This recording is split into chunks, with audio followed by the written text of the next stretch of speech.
Hello, welcome to Unicorn Princess Tarot. So, ito yung reading natin for Aries. Para ito sa buwan ng September. Okay, so take only what resonates. Hindi ito magre-resonate sa lahat ha. So, kunin mo lang yung mga messages na magre-resonate sa'yo. For personal reading, Jing Tarot Trader, paki-search na lang siya sa Facebook. Okay, hopefully mapili ka na mabibigyan ng personal reading sa October. Yan, birth month niya yon. So, mag-comment ka lang sa baba para mapili ka. Let's start, Aries. Queen of Wands.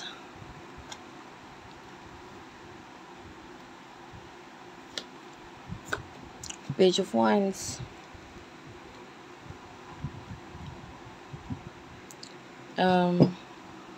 Ten of Cups. Page of Cups.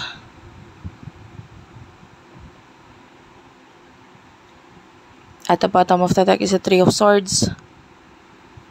The Seven of Coins is also here. So sa nakikita natin, may someone na nakamasid sa inyo actually. I can see a family na, or maybe your family, na nakamasid itong taong ito.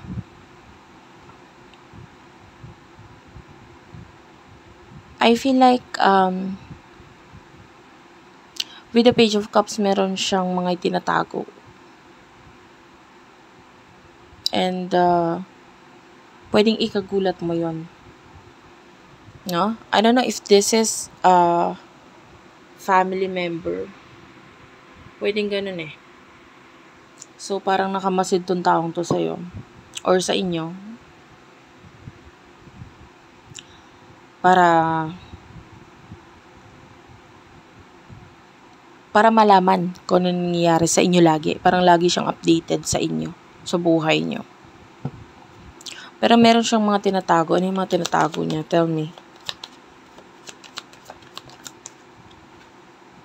The Nine of Wands is here. So, meron din mga challenges sa kanya.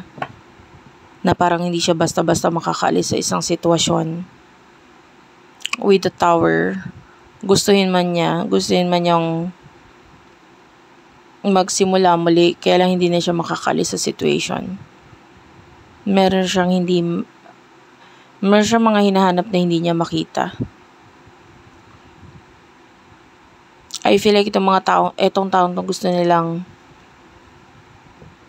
itong person na to gusto niyang ibigay lahat sa'yo.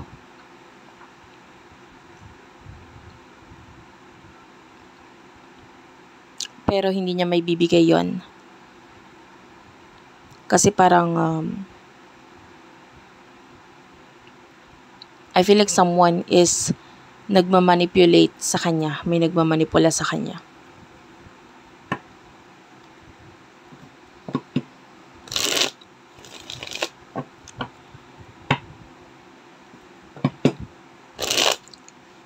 Tell me more for Aries for the month of September.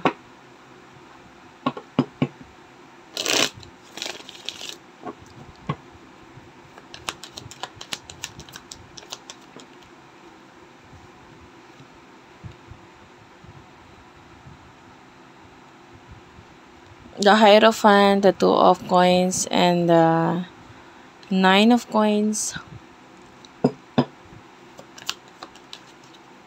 The Ace of Cups. If you're single, new love is coming. Maraming nga lang pagkakaiba sa inyo. I feel like hindi mo magugustuhan or hindi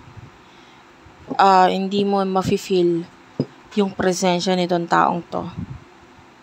But definitely there's a new person. Itatry niyang ibigay or ipakita sa'yo lahat ng hindi mo naman kailangan. So,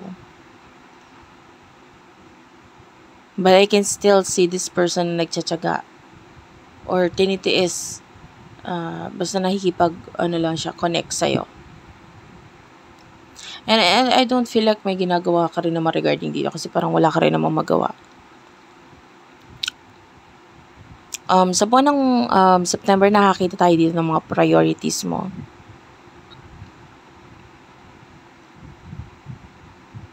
Medyo meron kang priority na neglect. Hindi napapansin. I feel like it has something to do with money. Diba?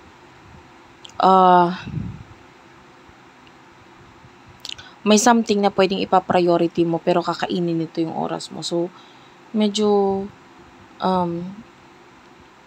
huwag kang mag-focus dun sa mga bagay na alam mong maaksaya sa oras.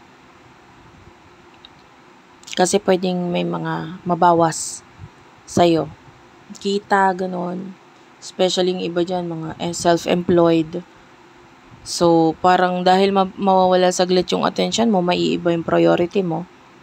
Yung isa na neglect mo, or di mo na pakitaan ng attention, pwedeng ito yung unti-unting mawala sa'yo. Okay? So, for Aries, for the month of September, ko pa tayong messages.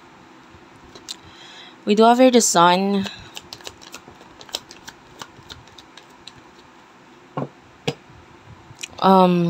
Nine of Cups, Strength card, and Five of Wands.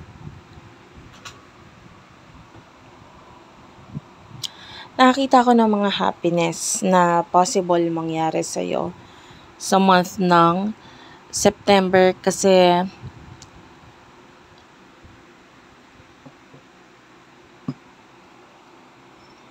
I feel like may mga makukuha ka, like maybe trophy, awards, rewards.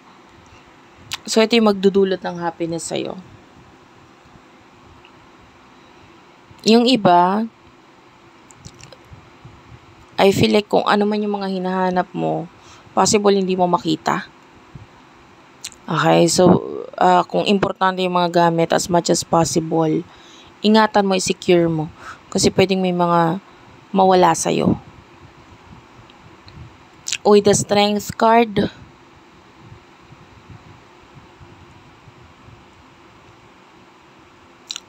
I feel like kung ano man yung rewards na makukuha mo, wag mo ipagkalat, wag mo ipagsabi, especially with the Nine of Cups, pwedeng mawala ito.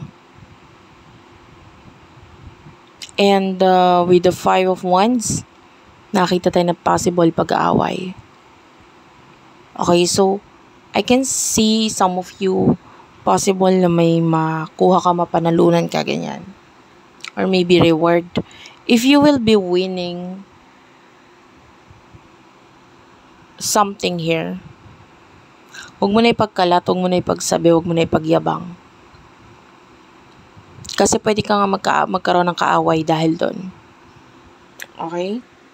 So, yun yung advice for you. Thank you for watching, guys. Sana nakarelate ka, nakaresonate ka. Please do like and subscribe to our channel. Unicorn Princess Tarot, Madam P TV, Virgo Philippines, Tapit Hapon TV, Water Sign Philippines, Madam P Vlogs, Libra Philippines. I love you all and bye-bye.